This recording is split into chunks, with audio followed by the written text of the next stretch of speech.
and how you're doing. This is my review of Children of the Corn. This film being directed by Kurt Wimmer, who's also worked on 2002's Equilibrium and 2006 Ultraviolet. This film having a top casting of Elena Campores, Callan Mulvey, Kate Moyer, Cece Stringer, Alea Brown, Orlando Schwartz, Jaden McGinley, and Bruce Spence. Possessed by a spirit in a dying cornfield, a 12-year-old girl recruits other children in her village to go on a rampage and kill all the adults in the village and anyone else that gets in her way. But a bright high school student won't go along with the plan and becomes the town's only hope for survival. This is the newest version of Stephen King's 1977 short story, The Children of the Corn, and I'm not going to beat around the bush, but they've really got it wrong.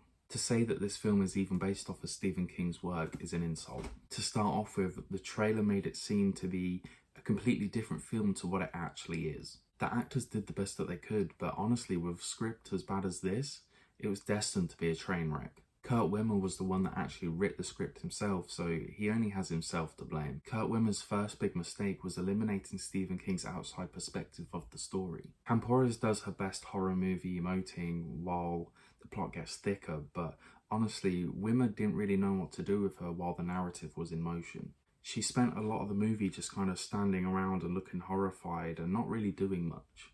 And the same goes for her dad, Robert. He just kind of puts his hands up and says that he can't do much about this, which kind of makes him irrelevant for the rest of the story.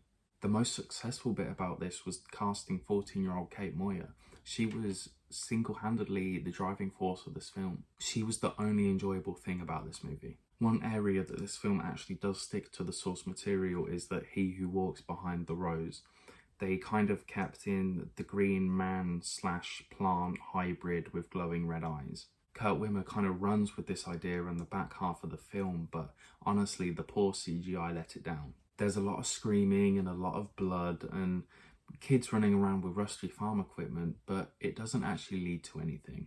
Knowing the potential that this movie had, and especially how amazing that Stephen King's novel actually is, this was a massive disappointment. But that's just my thoughts and feelings. If you have seen it, let me know what you thought about it in the comments below.